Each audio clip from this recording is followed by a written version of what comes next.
Bonjour les amis et bienvenue sur la chaîne des Sentinelles du Royaume. Alors aujourd'hui, nous sommes le 25 novembre 2024 et nous approchons à grands pas de la fête de Noël. Alors la question qui revient assez souvent, c'est de dire, mais pourquoi est-ce que Jésus est vraiment venu sur cette terre? Eh bien, c'est ce que nous allons essayer de répondre en quelques minutes à peine. A tout de suite. I'm gonna dance and praise Him. It doesn't matter what comes my way.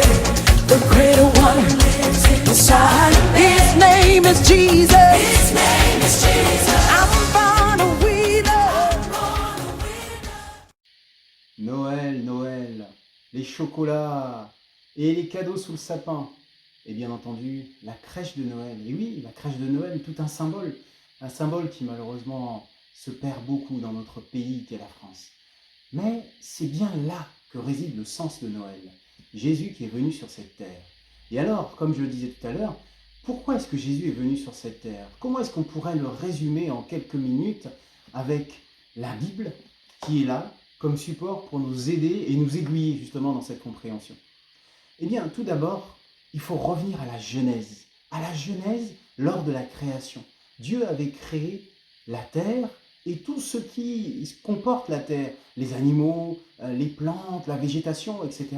Et Dieu avait aussi créé Adam et Ève, l'être humain.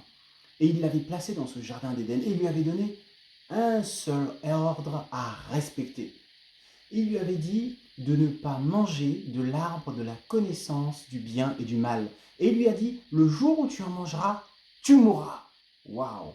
Eh bien ça, on peut le lire dans Genèse chapitre 3, au verset 3. Il est dit, mais quant au fruit de l'arbre qui est au milieu du jardin, Dieu a dit, vous n'en mangerez pas, vous n'y toucherez pas, sinon vous mourrez. Waouh! Alors, où est le lien, vous allez me dire, avec l'arrivée de Jésus? Eh bien, c'est assez simple. Comme vous le savez, Adam et Ève ont succombé à la tentation et ils ont mangé de ce fruit qui était sur cet arbre. On dit souvent une pomme, mais bon, qu'importe. Ils ont goûté à ce fruit et Dieu avait pourtant dit, il avait pourtant prévenu, il ne faut pas en manger. Alors, le péché, comme on dit, c'est le fait d'avoir désobéi à Dieu. Le fait finalement d'avoir été à l'encontre de ce que Dieu avait prescrit à Adam et à Ève, sa création, ceux qu'il aimait tellement.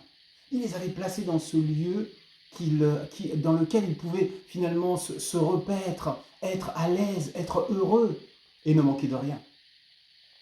Et finalement, en offensant Dieu, en allant à l'encontre de cet ordre, eh bien, ils se sont séparés de Dieu. Ils ont mis une séparation, ils ont finalement brisé la confiance que Dieu leur avait accordée en les déposant dans ce jardin. Alors, la séparation d'avec Dieu, c'est ce qu'on appelle le péché. Eh bien, il fallait quelque chose pour réparer ça, parce que à cause de cette séparation, il y a eu finalement tout un tas de siècles qui se sont écoulés avec la mort, la maladie, la souffrance, la tristesse et toutes les choses que vous connaissez malheureusement, que nous vivons dans ce monde de tristesse et de désolation. Mais ce n'est pas fini. Il y a une chose aussi à comprendre, c'est que bien souvent l'homme vit dans ce monde sans savoir qu'il a besoin d'avoir cette relation à nouveau rétablie avec Dieu. Et alors la Bible nous dit quelque chose. La Bible nous dit dans Romains chapitre 5 verset 20, « Or, la loi est intervenue pour que l'offense abondât. Mais là où le péché a abondé, la grâce a surabondé. » Et oui, donc la loi que Dieu avait donnée, tu ne tueras pas, tu ne violeras pas, tu ne voleras pas, toutes ces lois, c'était finalement pour nous faire nous rendre compte que par notre propre nature, nous avions du mal à respecter les lois que Dieu avait données. C'est-à-dire que l'homme, en tant qu'être humain, a du mal finalement à plaire à Dieu par lui-même. On peut essayer, on peut faire des efforts. Il y a des choses qu'on arrive à faire, mais on est limité. Et facilement, on retombe dans le péché. On retombe finalement dans les travers qui font que nous sommes séparés de Dieu. Eh bien alors, Dieu a donné, comme le dit aussi ce verset, la grâce, puisque la grâce a surabondé. Cette grâce, c'est quoi?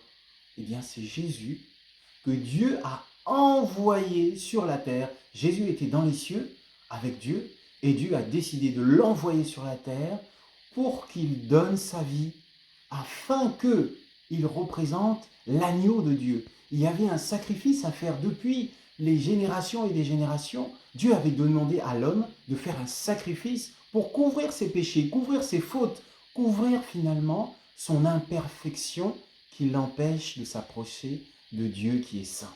Alors, cette grâce a consisté finalement à ce que Dieu a envoyé Jésus mourir sur la croix à notre place, à ta place à toi. Et alors on peut encore le lire dans Romains chapitre 5 au verset 8. Il est dit « Mais Dieu prouve son amour envers nous en ce que lorsque nous étions encore des pécheurs, Christ est mort pour nous. Christ est mort pour toi. » Oui, nous ne le savions même pas. Nous n'étions même pas au courant. Quand nous venons au monde, nous ne savons même pas toutes ces choses. Et c'est au fur et à mesure, lorsque quelqu'un nous le dit, lorsque tu tombes sur cette vidéo, par exemple, tu découvres que Jésus est mort sur la croix pour que toi, tu puisses, dès aujourd'hui, dès maintenant, être réconcilié à nouveau avec Dieu. Et à nouveau, avoir une communication, avoir finalement un lien, un contact qui soit régénéré, qui soit à nouveau réel. C'est-à-dire qu'à partir du moment où tu rencontres Jésus-Christ dans ta vie et que tu l'acceptes comme ton Sauveur et ton Seigneur, eh bien, il y a une relation qui est rétablie. Pourquoi ? Parce que Jésus, lorsqu'il est mort à la croix, à l'époque, c'était il y a plus de 2000 ans maintenant, eh bien, quand il est mort à la croix, ce qu'il a accompli là, c'est valable pour toujours, jusqu'au jour où il reviendra. Oui, parce que nous avons tous péché, qu'on le veuille ou non, quand on vient au monde, on est pécheurs. On est séparé de Dieu, c'est bien ça le sens. Incapable de faire tout le bien qu'on souhaiterait faire. Eh bien, Jésus a réparé cela. Et aujourd'hui, il nous tend la main. C'est pour ça qu'on fête la naissance de Jésus dans cette petite crèche qu'on dit. Eh bien, Jésus n'est pas arrêté un petit enfant, hein, non. Il est mort à la croix par la suite. Et il est mort à la croix, il est ressuscité. Et aujourd'hui, il est assis à la droite de Dieu. Et tous ceux qui l'acceptent comme leur Seigneur et leur Sauveur, il vit dans leur cœur. Soyez bénis.